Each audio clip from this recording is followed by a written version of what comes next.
it's not stinking, because the truth is that when you live in the gutter for so long, the gutter becomes perfume for you. Normal level. But of course, it felt like, hey, you're attacking. No, all of them became ethnic. They should go back to their village. They come all the way from their hometown and come and like, do they have anything better in their home, in their place? To go rest.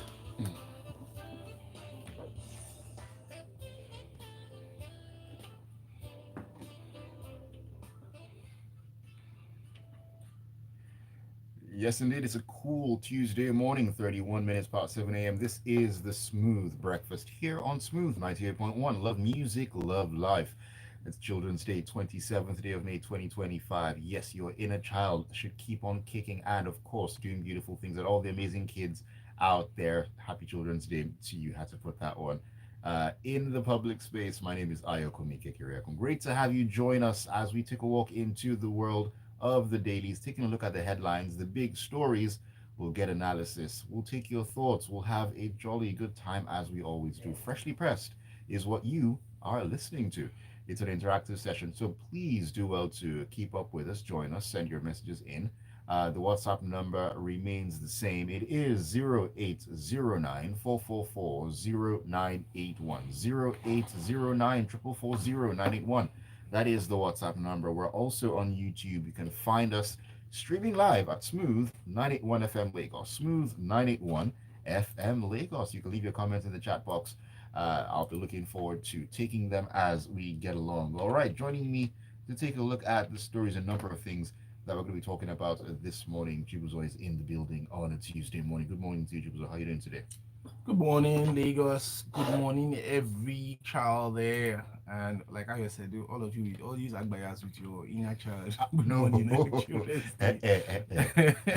we're not Agbayas. It's Yeah, good to have your inner child well, doing what it does, keeping you young. your inner child will be at home playing and instead of being at work. But hey, just hold on to what makes you happy. But happy Children's Day to everyone out there. Yes, indeed. Yes, indeed. All right, a couple of things of the board of the Federal Mortgage Bank of Nigeria in Abuja. Now, according to the minister, the houses were handed over to the Ministry of Housing under the directive of President Bola Tinubu, and the ministry has since taken full possession of the properties. Now, he said that the next step was to conduct, thorough integrity tests on the buildings to assess their structural soundness, and alongside an evaluation of the state's infrastructure and auxiliary facilities.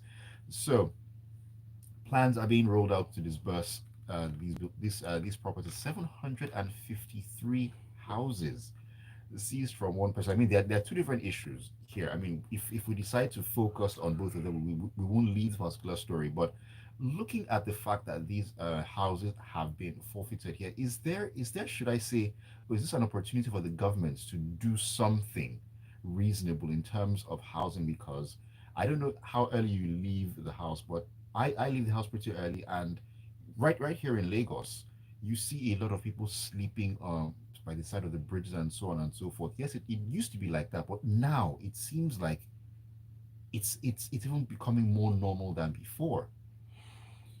Okay. So the second point that you made, it's a deeper problem, and obviously should I say it's symptomatic of where we are in terms of in terms of where the economy is for most Nigerians, and how the housing sector is basically runs in Nigeria. Obviously, we're talking about 753 houses, right? In this instance, and if you look at all the houses the government probably has to give out, or government has available to give out, even if you add the 753, it doesn't meet the housing needs of Nigeria or Nigerians today. Mm. The second part of it obviously is the cost. So the minister talked about the fact that they were going to do some inspections of the buildings to see if they were structurally fine. They were going to check auxiliary to see if infrastructure around the areas were fine. The other party that maybe was left out, or was probably left out of the story, is that you'd have to do some valuation of how much the buildings would actually cost in today's market, and that also will determine how much they can actually be sold. At least it will give them a benchmark or a baseline for selling the houses. And that's where the challenge is. Your average Nigerian typically cannot So what you've been seeing, people under the bridges, yes, like you said, somebody always reminds me that in the Bible they say the poor will always be with us. So you've always had people, at least for as much as we've heard of Lagos, or people have stories have been told about Lagos in modern times, people have always, been displaced under the bridges, for whatever reason or the other, and in build up shanties, but you're seeing a lot more of it because of it's reflective of where we are economically. A lot of people cannot afford to pay for the houses. A lot of people have had to lose locations because of either they've lost income that would allow them to pay for their homes, Yeah. or the in trying to reappraise the cost of rentals of those houses. The rental costs have been taken so far away from what they could previously afford that they had to find alternate means of accommodation, or or none at all. So there is a larger problem, and I don't think we have enough time to discuss this. So I don't think I have enough. I don't think today is the time that we dig so deep into that. But yes, we do have a housing problem. I think everybody, even the government, federal government, will acknowledge that. So 753 houses have been seized from an individual. I think that case, or those cases, are probably in court or under some discussion. Obviously, if they've seized them and they've allowed them to be seized, then there's some implication of guilt in those in those activities. Mm. But yes, the government has said they are going to disburse them through the ministry, through the federal mortgage bank, and they have said the minister has asked everybody to go towards the Federal Ministry of Housing's Renewed Hope portal. Um, I'm sorry. Um, I do think that one of the, and I'm cynical here again.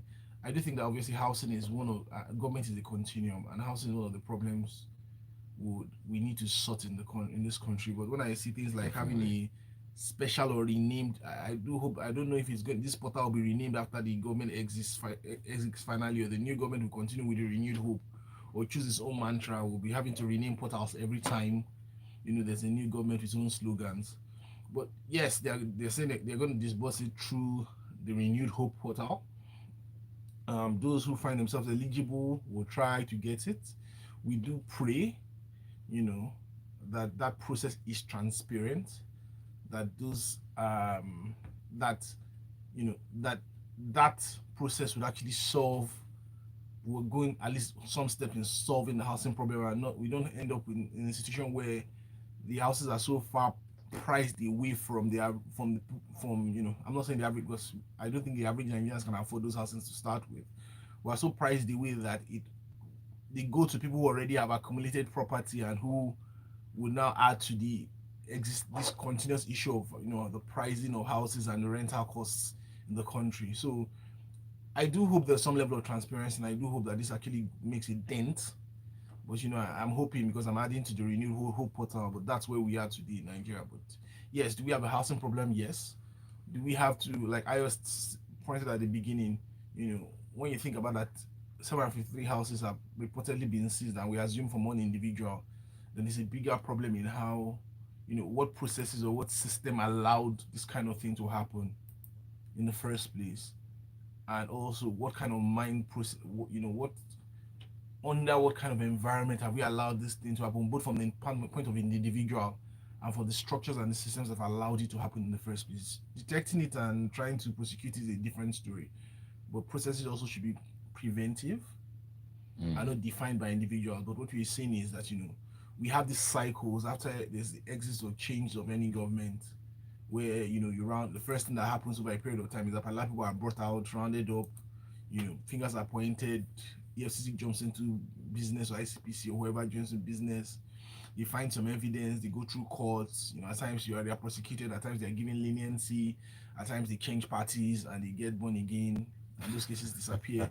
You know, we have a system that basically encourages this kind of thing to keep happening. So maybe at some point we need to actually look at that system and resolve that system, or stop this thing from reoccurring, and allow Nigerians actually get value for being Nigerians. Mm. Most definitely. I'm actually glad you spoke a little bit to that other part, because I was actually going to say you should just touch on, I mean, the fact that a number of Nigerians tend to have this mindset of, let me accumulate as much as I possibly can, even when it is not feasible to go through all of that wealth and everything. as you mentioned, it speaks to a much deeper problem. Can that problem be tackled in the immediate? Well, it remains to be Yeah, it seen. remains to be seen. We your typical everybody people will typically tell you that, hey, this is a mental problem. Now, why should you steal that much? But there is the mental side that we need to ask ourselves questions about what we actually value and what do we actually need. But there's also the fear of most Nigerians about, and there's the fear of a lot of Nigerians and the lack of a social structure that at least provides their basic needs. And that's why my last comment was about, Nigerians getting value for being Nigerians. Right, right. Good stuff. Good stuff. Okay, let's keep our focus on building and building related matters. I didn't think that there will be two of such stories today, but hey, it has worked out the way it has worked out. This one is coming out of the Vanguard. Let's take a walk in there. The legacy government is set to launch a new building code and urban development policy to address the rising incidence of building collapse in the state. The announcement was made by Dr. Olajide Babatunde, the special advisor on EGIS and urban development, during a ministerial press briefing held on Monday at Alausa in Ikeja in commemoration of Governor Babajide Sanwo-Olu's second term in office. Okay, now on one hand, now this is going to be two pronged for me. On one hand, okay, yes, it's a good thing that this is being done in order to address the rising incidence of building collapses in the states. They have been ridiculously high in number, and it's something to worry about. Now, on the flip side, I'm going to channel your inner cynicism here, Chibuzor, before I come to you. Is it a function of the policies, or is it a function of the people who are supposed to uphold and make sure that those policies do what they're supposed to do? Okay. As the average guy on the street, right? My thoughts are, when it comes to adding additional laws or layers of laws or policies in Nigeria, I'm always very skeptical about what they intend to resolve, because I'm of the opinion that we have a lot of these laws in existence, a lot of um, government agencies that are responsible for resolving things that these new policies are supposed to resolve. And so what you end up doing is, instead of streamlining all those policies, you know, what you do is duplicating them. Now, one of the first things I would say, and I really like somebody to proper, there's a lot. Lagos State prides itself on being, in front of everybody else, and pace setting in all the activities. And I would say, if I was somebody who had just wants to acquire some property or wants to build something, is there a singular place? And I'm not saying having to walk in, because obviously everybody's talking about digitalization and we're talking about everything that is fine and fancy. Is Mhm. there a singular location I can go to and I can see every single requirement that I need to do this, that guides me so that I do not fall outside the regulation? I'm not talking about walking around Alausa looking for somebody who's going to help me check my plans somewhere. Seeing somebody else who's going to give me a tax clearance so I can get my tax card to pay for something. But a single location at least guides me and tells me, okay, this is step one, this is step two, these are the things you need to do. You know, then I go and get whoever architect, whoever professional I need to do, because that's also the problem. So you look at it, that there's no clarity in what people need to do to build in most cases.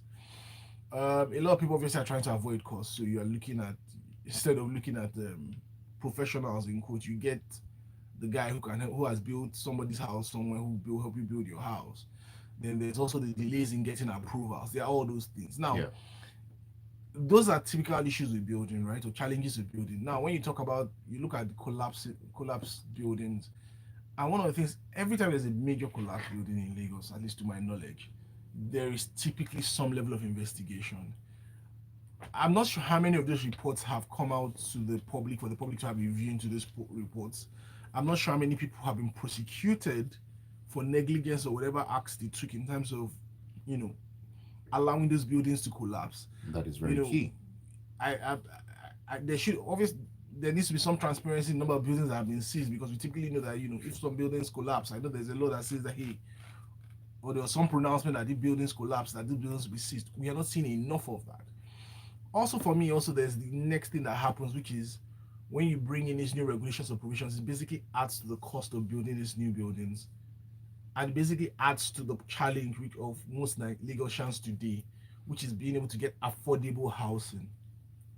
Because your developers, everybody who comes in tends to transfer that cost one way or another. one way or another into the rent that's going to be paid or the sales price that is going to be paid, and you see the effect across the entire system. So people have less disposable income to do any other thing else. And the truth is that no matter how much the government looks at people's income to either tax or take out of, it's when people have disposable income they can invest in, and a favorable business environment they can actually invest into businesses that they can grow the economy at those micro scales.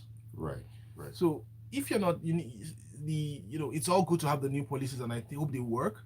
I also think also on the other hand is that it's good enough to have policies, and like Ayo pointed at the start, I think there are several other policies that would cover a lot of these things apart from this building code. But how many, when people want to build, how many people actually, apart from just issuing those, passes or issuing whatever you need to be, how many people actually following through? How many of those, you have a 3 bedroom apartment, do you have 2 parking spaces there? Do you have sewage there? Those are things that are typical on the approvals, but we see houses being built without those things. Definitely. And there's an impact on infrastructure, surrounding infrastructure in those areas. Right, right, right. Chizzo, before we actually leave this particular story, there's something I need to highlight, and it goes back to what I talked about at the beginning. Is it a function of the new policy or the implementation? And I say that because the special advisor actually noted significant accomplishments by the Lagos State Building Control Agency, that's LASBCA, including issuance of 1,136 authorizations to commence construction, all well and good, conducting 2,232 stage inspections on ongoing building projects, that's fine. Verification of building insurance policy for 159 buildings. Okay. Now, what jumps out at me in this one is detection of 8,663 regulatory infractions by building owners and developers. That jumps out even to the blind. 8,663 infractions. So the truth is that Lagos is large. Large when it comes to buildings and construction. And real estate has become it's become a favorable business. You have everybody's into developers. Everybody is now a developer. Right. You have people who have no background in building who are developers. They're not associated with anybody that has any background in building, but they have access to property. They have funds. They can start building. Fine. Now, obviously, organizations like LAXPA are responsible for regulating inspections and things like that. But what typically happens, obviously, that's why I spoke at the start about clarity about what needs to be done. And even then, the next thing is just access. So you have a property that has been sitting down there, you now have funds. The average person goes and starts building, right? Just like because he tries. So I've spoken with people who are developing before, and they say, hey, we've tried to approve for our, we've tried to ask for authorizations or approvals, and it's going to take me X number of period to get it. That the last one I got took me 2 years, this month, blah, blah. It gives you a particular period, and it tells you, see, I've gotten this money from the bank as a developer, or I've gotten this funding, which I need to pay back in X number of time. If it takes me Y number of periods to get the approval, which might even exceed the time I need to pay back, that's more, a problem already. So for him, it's more expensive to wait for the approval than actually pay the fine. So he's already put the cost of paying that fine for that infraction into the building cost, because he knows that, hey, they'll come, because for him to start, to typically think, oh, I'm going to probably get them to come and inspect, so they give me the approval. But if they don't do that, it takes my time, and I go through this entire bureaucratic process. So right. Let me start first. They'll come and find me out when I start. They'll come and shut me down. They'll call me, give me my fine. I pay. I continue. So it's the cost. The cost of regulation, is less than the cost of financing for a lot of them. So unless we are able to sort out processes where it allows that, these regulatory activities can happen as quickly as possible, you get the serious involvement of actual professional bodies. We're not talking about, people who are, but actual professionals to actually feed into that system and make it work. Right. Maybe we might see some push, but it's in the hands of the guys who know how to do it, and we watch and see.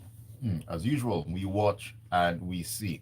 All right, let us take a step into the punch now. Today wouldn't be complete without talking about something that has to do directly with the children, Children's Day and all that, in the Punch newspaper. Now, as this was a report that was done, interesting one, really.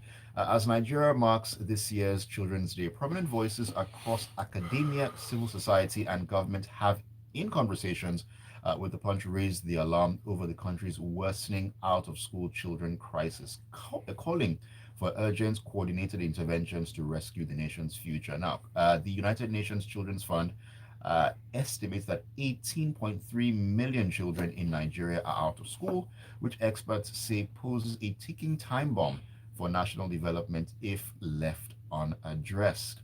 That number is still staggering. Any way you want to look at it, 18.3 million children. And you would think that this is something that should cause some intense worry, reflection, and should I say, push to solve. But it doesn't seem like we're on that trajectory, at least not yet, anyways.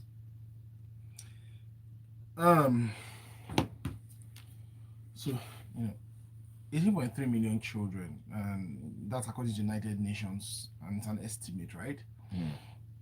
Being out of school is scary. If you look at, so there's this thing that when the Nigerian government always goes seeking for funding, or companies try to start up stuff in Nigeria, and what we typically tend to sell as a country is that we have this large population that can, buy products and services, that we have a big market. You hear it all the time. We have a population that would buy, but guess what? When your large population, or the one cannot afford to buy stuff, are not educated, it becomes a social problem, which is where we are finding ourselves in.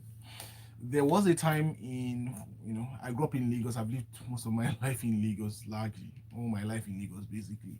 There was a time where if it was during the school periods, right, the school hours, or where students were supposed to be in school, and you saw a kid either selling something by the roadside, somebody who was supposed to be in school, not being in the school during the school periods, those kids actually will be picked up or arrested or taken to whatever juvenile home. Parents could be arrested for it. So you had people who avoided all those kind of things. So people were compulsorily in school. But these days, you drive around, you see kids all around the place. A lot of them cannot afford to go to school. Even though, the claim is that a lot of the schooling in public schools in Lagos are largely, free.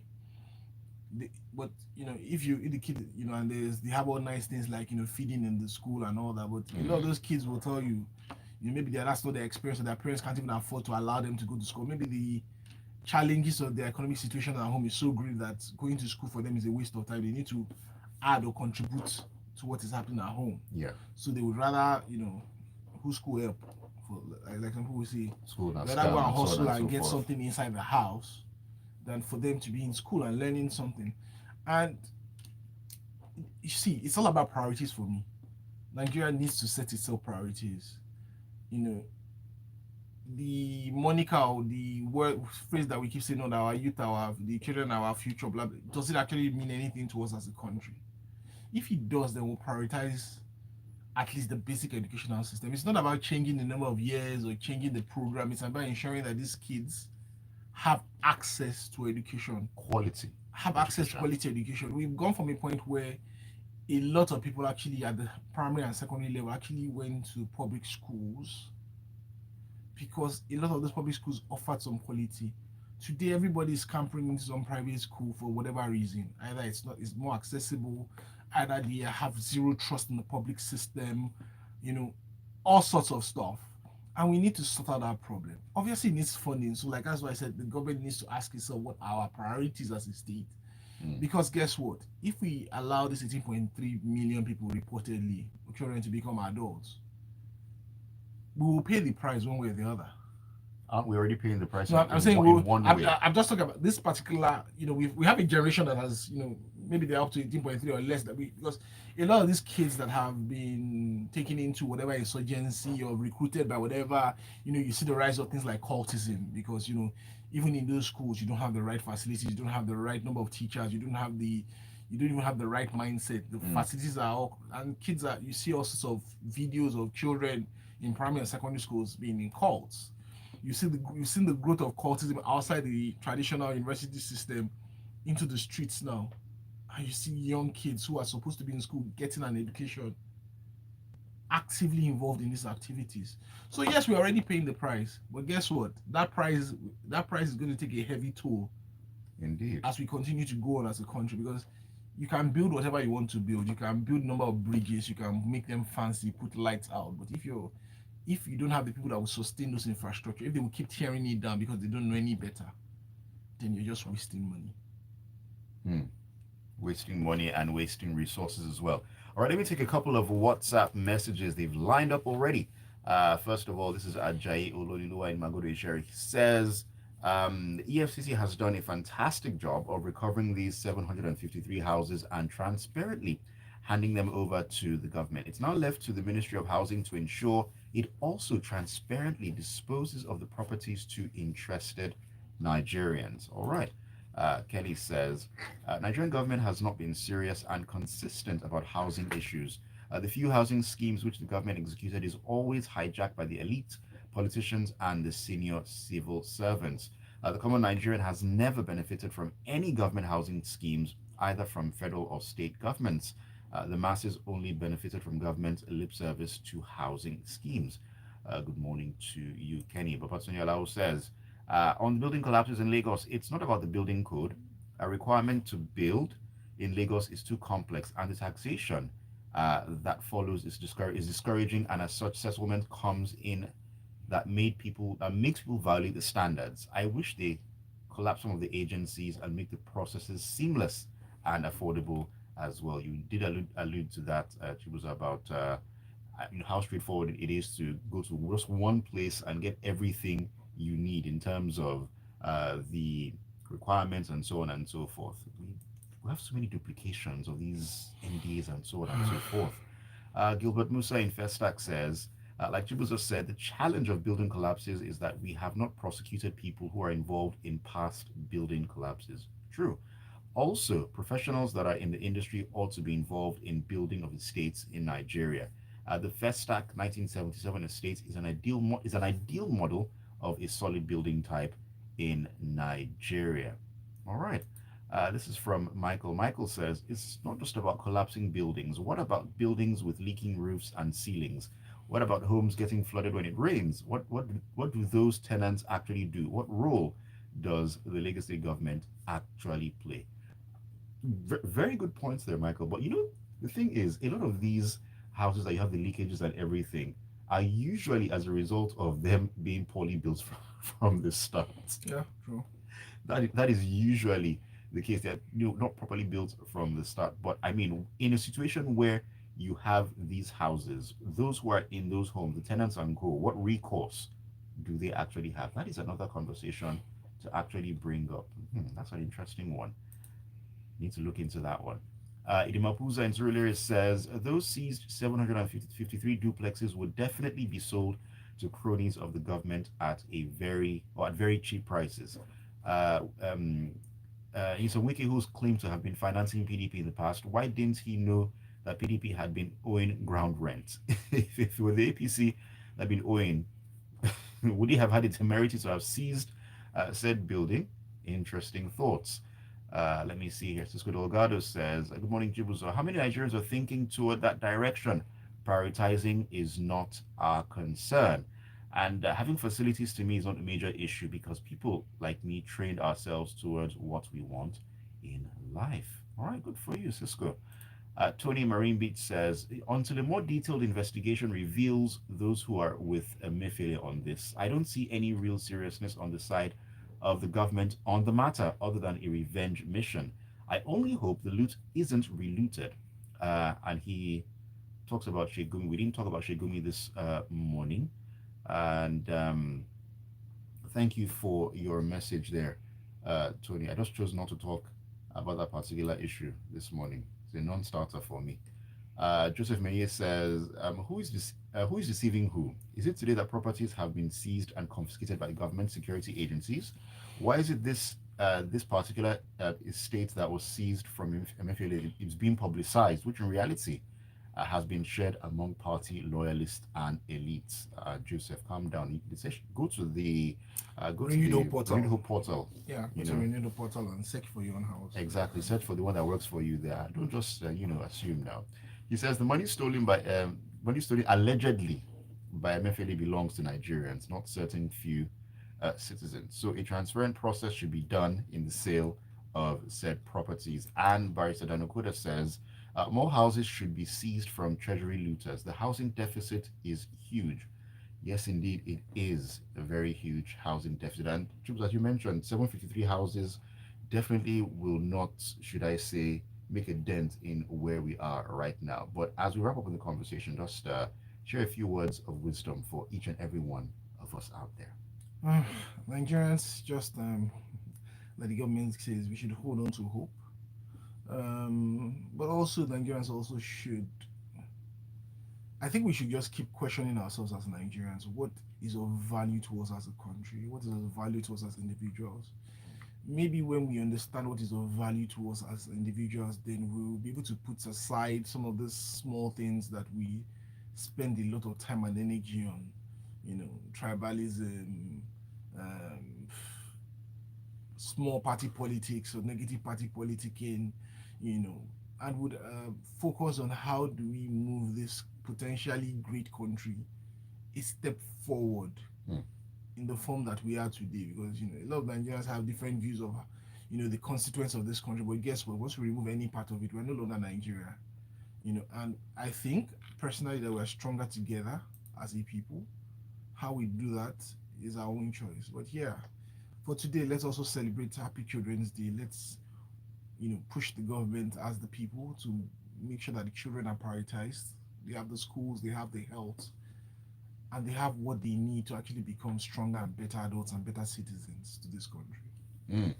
Thank you for the words on marble this Tuesday morning, Jews. Are very much appreciated. And thank you for coming through to take a look at the stories with me. Always a pleasure.